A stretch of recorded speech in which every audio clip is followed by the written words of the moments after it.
Bien, hoy nos toca ver la unidad número 4, que es propiedad horizontal. Vamos a ver que la propiedad horizontal, ¿sí?, está definida en el artículo 2037, tal como lo pueden leer ustedes, que establece que la propiedad horizontal es un derecho real, primera cuestión importante, que se ejerce sobre un inmueble propio, ¿sí?, y que otorga a su titular facultades de uso y goce y disposición material y jurídica que se ejercen sobre partes privativas y sobre partes comunes de un edificio, de conformidad con lo que establece este título y el respectivo reglamento de propiedad y administración. Las diversas partes del inmueble, así como las facultades sobre ellas, que sobre ellas se tienen, son interdependientes y conforman un todo no escindible. Haciendo un breve análisis del artículo, vamos a encontrar, en primer lugar, que el Código Civil y Comercial establece que la propiedad horizontal es un derecho real. Esto en el antiguo código no estaba marcado, en este nuevo código aparece de forma expresa, en el artículo 1887, primer punto, primera cuestión. Segundo, dice que le otorga al titular facultades de uso, goce y disposición que se ejercen sobre las partes privativas y partes comunes, resalta también.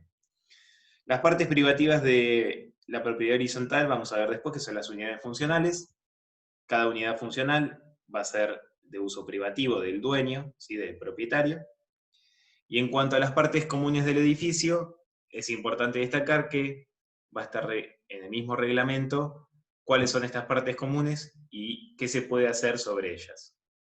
Así como también sobre las partes comunes, vamos a encontrar que hay un régimen de expensas, es decir, que todos los propietarios se hacen cargo de los gastos que puedan surgir para el mantenimiento de las partes comunes. Y acá establece, y el mismo artículo dice, que se regula con lo que establece este título, o sea, con lo que establece el Código Civil, y fundamentalmente el Reglamento de Propiedad y Administración. ¿Por qué es importante esto? Todas las personas que viven en el edificio van a estar regidas principalmente por lo que diga el reglamento de copropiedad. Más allá de que el código tiene digamos, una cuestión de orden público, el reglamento va a establecer todas aquellas situaciones que se plantean en torno a ese edificio. Por ejemplo, si los copropietarios o el escribano, cuando redacta el reglamento, dice que la duración del mandato o la duración del administrador es de 2, 3, 5, 10 años, esa es una facultad que tienen los copropietarios de determinar cuáles serían, digamos, la duración del administrador, y puede ser diferente en cada edificio. En algunos edificios durará 1 año, que es el mínimo, en otros va a durar 2, que es lo que establece el código, en otros va a durar 3 o 5, que puede ocurrir. Incluso hay reglamentos anteriores al Código Civil y Comercial que el administrador, por ejemplo, dura lo que dure el reglamento, o sea, que tiene una duración ilimitada. Otra cuestión que Disculpa, vamos... Emanuel, que Sí, te interrumpa. No sé si se están pasando las diapositivas o a mí se... no sé si todos las están viendo, yo estoy compartiendo la pantalla y en teoría... yo tengo la primera diapositiva. En la primera diapositiva está. la que dice práctica notarial o la que dice definición de derecho real. En la práctica notarial, Ah, no, ya donde la está el pasé. título y... ¿No te figura ninguna? Ahí las voy Me a figura, bajar. A mí tampoco. me figura la primera nomás, estancada en la primera. Está. Bueno, esperen un segundito. Lo que voy a hacer entonces, voy a volver a compartir. Igualmente lo leo del código, pero por las dudas, por si hay No, algún... Ah, así está, es más fácil perfecto. seguir. Ahí está, ahí ven todos. Sí, perfecto. Listo, Gracias, disculpa. no hay ningún problema. Bien, volviendo sobre la cuestión, vamos a ver que, por ejemplo, hay partes o hay cuestiones que son de regulación también personal de cada reglamento, como por ejemplo hay partes comunes como puede ser una pileta o un gimnasio que pueden tener estos nuevos edificios, las llamadas amenities, que en otros reglamentos anteriores no la vamos a encontrar, pero que puede llegar a figurar. Bueno, con respecto a que es un derecho real, ya se los aclaré. Pasamos a los caracteres. Acá es importante destacar, como les decía anteriormente, que para que haya un reglamento tienen que existir unidades funcionales. Estas unidades funcionales pueden ser pisos, departamentos, locales o cualquier otro espacio susceptible de aprovechamiento por su naturaleza o destino, que tenga independencia funcional y comunicación con la vía pública directamente o por un pasaje común.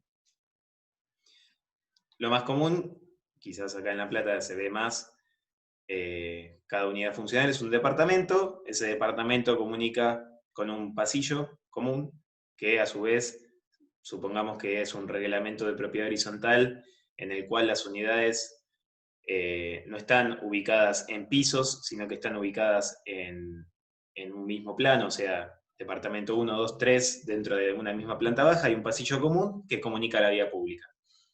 Si encontramos, por ejemplo, un edificio que tiene 2, 3, 4 pisos, puede ser que un pasillo común comunique con un ascensor, que comunique con la vía pública, o un pasillo común que comunique con una escalera, que comunique con la vía pública. ¿Sí? Esos son los llamados espacios comunes. Perdón, espacios comunes y unidades funcionales.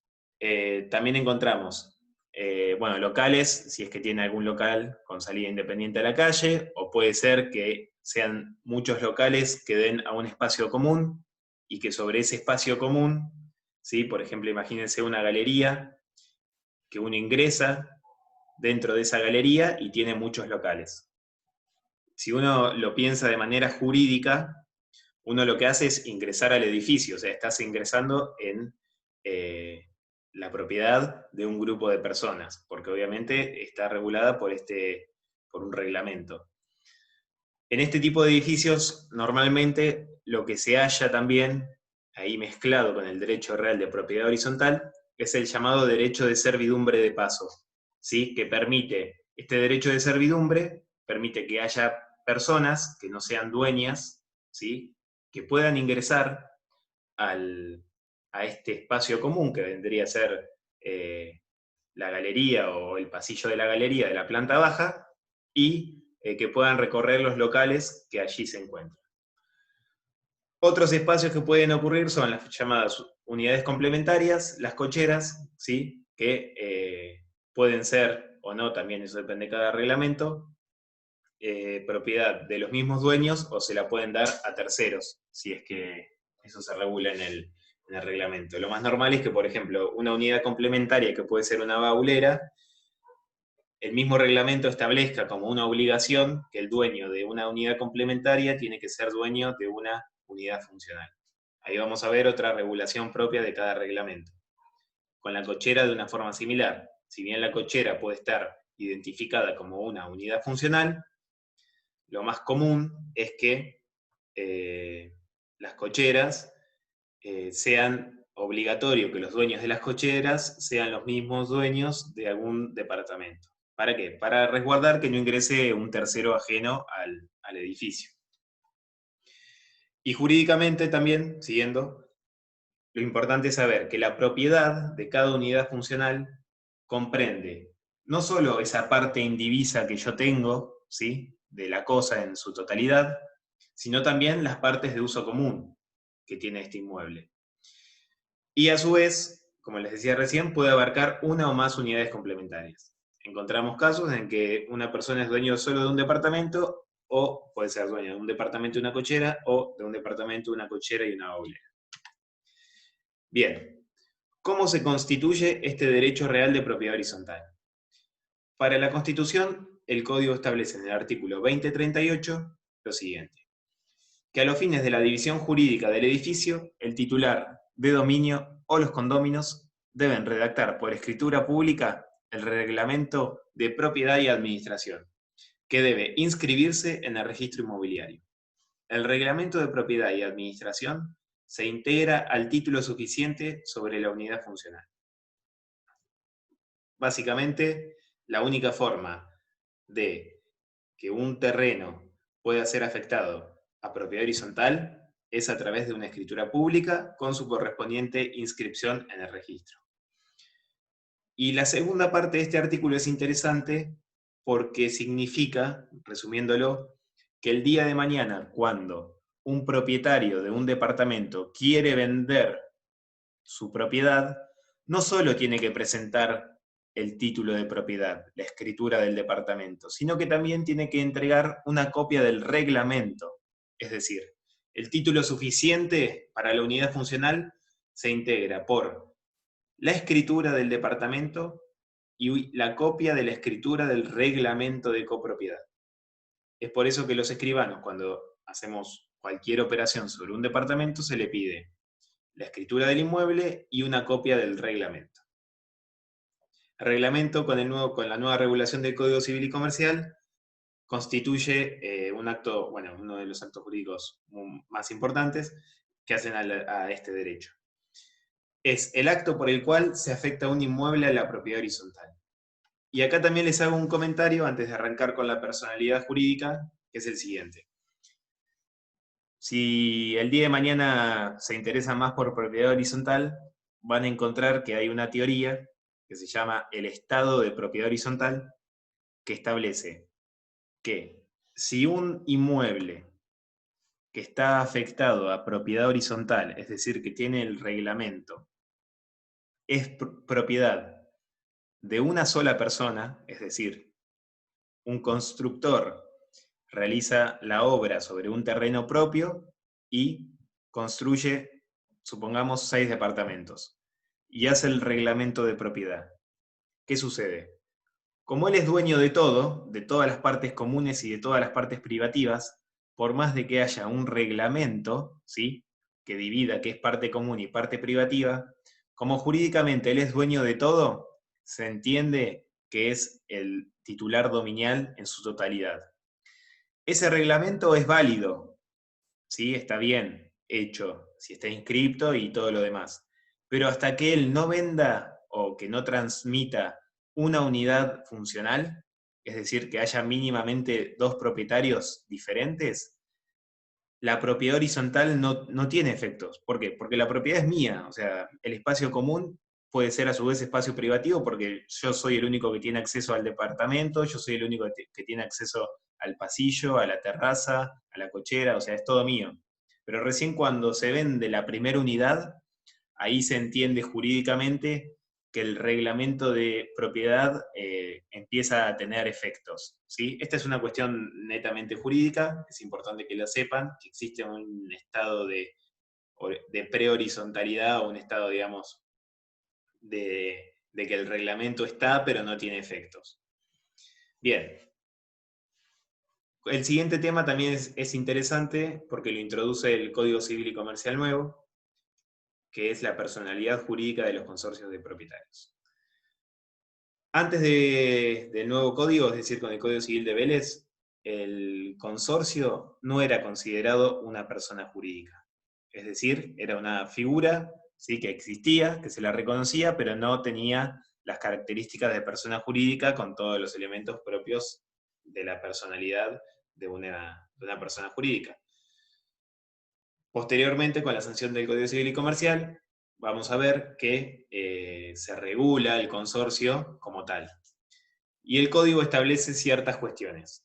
En primer lugar, bueno, tiene una denominación social, que habitualmente los consorcios, supongamos acá en La Plata, la denominación es Consorcio de Propietarios del Edificio de Calle 40, número 777, para dar un ejemplo. En La Plata normalmente es el Consorcio de Propietarios del Edificio Calle tal, número tal. Por ejemplo, en Mar del Plata los edificios tienen el nombre de las constructoras, entonces van a encontrar Consorcio de Propietarios del Edificio Pingüino 1. En Capital hay un mix, hay algunos consorcios que tienen el nombre de la calle y hay otros consorcios que tienen el nombre de la constructora. Eso va a depender, obviamente, de los propietarios cuando hacen el reglamento, si quieren o no quieren ponerle algún otro nombre de fantasía. El domicilio legal o social siempre va a ser el mismo, que es donde va a estar asentado el inmueble, y los órganos, que esto era quizás la cuestión más importante, los órganos de representación, va a ser, en primer lugar, la asamblea, en segundo lugar, el consejo de propietarios, y en tercer lugar, el administrador. El único detalle es que no hay ningún artículo que regule el patrimonio, pero entendemos, ¿sí?, que el patrimonio del consorcio va a estar dado por el inmueble, por los espacios comunes del inmueble. ¿Esto por qué? Porque el día de mañana vamos a ver que si el consorcio es una persona jurídica, puede ser un sujeto tributario, puede ser un sujeto de crédito bancario, es decir, puede tener alguna otra repercusión en otros ámbitos. En cuanto a la Constitución, como ya dijimos, se constituye con el reglamento. ¿Y cuándo finaliza? La única forma de finalización de esta persona jurídica es por la desafectación del inmueble, ¿sí? Es la desafectación del inmueble del régimen de propiedad horizontal. Únicas dos formas, hay otra más. Una es acuerdo unánime de los propietarios. Otra es la sentencia judicial. Y por último, puede ser por la llamada vetustez, o que el inmueble no se encuentre en condiciones de habitabilidad. Hubo un caso hace un par de años en Santa Fe, en Rosario, no sé si recuerdan, que hubo una explosión en un edificio por una pérdida de gas. Ese edificio quedó totalmente destruido y las personas que vivían ahí tuvieron que irse porque el edificio corría riesgo de derrumbe. En este caso se tuvo que desafectar ese inmueble y se tuvo bueno, no sé cómo finalizó la historia, pero ya como no podía vivir gente y no podía ser considerado consorcio, se tuvo que desafectar para poder el día de mañana, no sé, hacer un nuevo edificio. En cuanto a la personalidad jurídica de los consorcios, continuando con este tema, vamos a ver que en el reglamento, sí, vamos a encontrar todas estas cuestiones propias que hacen a la vida de esta persona jurídica. Ya sea la regulación interna, en cómo se hacen las asambleas, cómo se elige al administrador, cómo está conformado el consejo de administración, cuáles son las partes comunes, cuáles son las partes privativas, cuáles son las cosas que se pueden o no se pueden hacer, en fin, todas las cuestiones relativas al reglamento que después los van a ir leyendo. Normas de convivencia, sanciones que puede llegar a haber en estas cuestiones, y se remarca el principio de autonomía de la voluntad, que esto es importante porque, como les decía, no todos los reglamentos son iguales. Cada reglamento tiene algunas cuestiones particulares que hay que analizar. No es lo mismo un reglamento simple y sencillo de 4 unidades funcionales que un reglamento para un edificio de 200 unidades funcionales. Consideramos el reglamento como el estatuto social de esta persona jurídica consorcio, ¿sí?, que se basa principalmente en el principio de asociativismo entre los copropietarios y produce efectos sociales, jurídicos y económicos. Es un documento complejo que se crea no solo con pautas de convivencia, ya que como estatuto fundacional cumple con todos los elementos constitutivos, organizativos e institucionales de la persona jurídica. Esto para que lo tengan en cuenta, que el consorcio es una persona jurídica. Bien. Para ir terminando esta primera parte, vamos a ver ahora partes comunes y partes privativas. Después paramos 10 minutos, ¿sí? Y, bueno, probablemente tenga que hacer una nueva reunión de Zoom, porque creo que duran 40 minutos. Paramos 10 minutos. Les vuelvo a mandar los datos por el chat de la web del campus y retomamos con la segunda parte. Bien, partes privativas. Partes comunes. En cuanto a las partes comunes, el artículo 2040 establece que son cosas y partes comunes, ¿sí? Son comunes a todos o algunas de las unidades funcionales, las cosas y partes de uso común de ellas o indispensables para mantener su seguridad y las que se determinan en el reglamento. Las cosas y partes cuyo uso no esté determinada se consideran comunes. Sobre estas cosas y partes, ningún propietario puede alegar derecho exclusivo sin perjuicio de su afectación exclusiva a una o varias unidades funcionales. Cada propietario puede usar la cosa y partes comunes conforme a su destino sin perjudicar o restringir los derechos de otros propietarios. Bien, este es el enunciado general. Se refiere a algunas cuestiones a remarcar. La primera de ellas dice, que me interesa que sepan, dice, las cosas y partes comunes cuyo uso no esté determinado se consideran comunes. Es decir, que si hay espacios en los cuales no se ha determinado el fin, ¿sí? El consorcio puede decidir cómo o qué quieren hacer sobre ellas. Por ejemplo, si tienen un patio que no hay espacio para cocheras, pueden hacer un jardín que sea de disfrute de todos. Otra cuestión importante es que ningún propietario puede decir que esa cosa es de uso exclusivo, ¿sí? Más allá de que la use solamente una o varias unidades funcionales. ¿Qué significa esto? Por ejemplo, un edificio de 5 pisos. Muy probablemente el vecino del piso 2 no va a usar el pasillo del vecino del piso cuarto, porque quizás no lo conoce, porque quizás no sube al piso cuarto o por X motivo. Quizás los vecinos del piso cuarto desean, no sé, hacer una modificación estructural en el pasillo porque tienen ganas de decorarlo o de cambiar el piso, etc.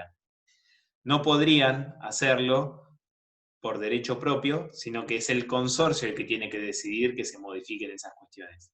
Por eso es importante que sepan que en las partes comunes decide el consorcio y en las partes privativas cada propietario decide qué quiere hacer. Bien, el artículo 2041 señala, ¿sí?, con carácter enunciativo, se aclara al final, es decir, el código considera que estas cosas son partes comunes. Las leemos así rápidamente, después ustedes las leen si les interesa. El terreno en sí es una parte común en general. Los pasillos, vías o elementos que comunican a las unidades entre sí, también. Los techos, azoteas, terrazas, patios, estas cuestiones también son de uso común. Cimientos, columnas, vigas, portantes, muros, maestros y demás estructuras, incluso balcones, indispensables para mantener la seguridad, son de uso común. Los locales e instalaciones de los servicios centrales, es decir, donde está el tablero de luz o el tablero de gas, es de uso común. Las cañerías que llevan el agua a todos los departamentos son de uso común. Se rompe una cañería, un caño maestro, lo tiene que arreglar el consorcio. Donde vive el encargado, es de uso común. El ascensor, el montacargas, la escalera mecánica, si hubiese, es de uso común. Muros, exteriores y divisores, es de uso común. En fin, toda esta enunciación puede estar expresada en el reglamento o no, si el código ya de por sí entiende que estas cosas son de uso común. Y por último tenemos el artículo 2043 que señala las partes privativas. Estas son las cosas que son propias, ¿sí?, con respecto a la unidad funcional, que están comprendidas, miren cómo dice técnicamente, en el volumen limitado por su estructura divisoria. Cuando lean el reglamento, cuando lo armen, ustedes tienen que identificar cada unidad. Ustedes van a decir que cada unidad está integrada por 40 metros cuadrados. Bueno, del mismo reglamento, ¿sí?, surge cuál es la parte propia de cada persona.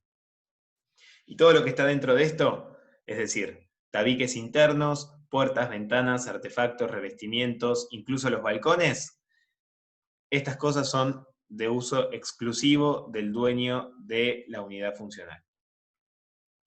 También es propia, acá vamos a ver, aquellas cosas y partes que, si bien son susceptibles de un derecho exclusivo, son previstas como tales en el reglamento, sin perjuicio de lo que imponga la convivencia ordenada. Ejemplo como para resumir esto.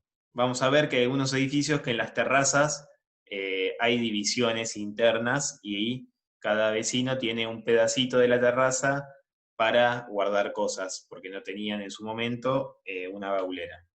Esa disposición, ¿sí?, si bien es una cosa de uso común, todos los copropietarios se pusieron de acuerdo y tienen un derecho exclusivo sobre esta cuestión. ¿Por qué? Porque el mismo consorcio lo decidió así. Bien, y por último, para terminar esta parte, modificaciones al reglamento. ¿Se puede modificar el reglamento una vez que está hecho? Sí, se puede modificar. ¿Qué pasa? Para modificarlo, sí o sí necesitamos el consentimiento de la mayoría de los propietarios, con un informe técnico de un profesional, y esta autorización la tienen que dar por una asamblea, ¿sí? En caso que no se logre esa mayoría, ¿sí?, que impone el código, el juez tiene que evaluar, ¿sí?, porque se puede pedir por vía judicial, el juez va a evaluar si esa mejora es excesiva o no excesiva, si es a favor de uno o de todos los copropietarios, en ese caso se define por la vía judicial. Pero bueno, hay cuestiones que necesitamos la mayoría de los propietarios que dé el ok para modificar, y obviamente hay que hacer una escritura pública y obviamente hay que inscribirla en el registro. Bien, con esto terminamos la primera parte. Les comento cómo seguiría esto. Paramos ahora 10 minutos, yo creo ahora otra reunión, nos volvemos a conectar y seguimos con la parte de las asambleas, ¿sí? Y ya al final, cualquier duda o pregunta que tengan, la vamos viendo. Así que bueno, ya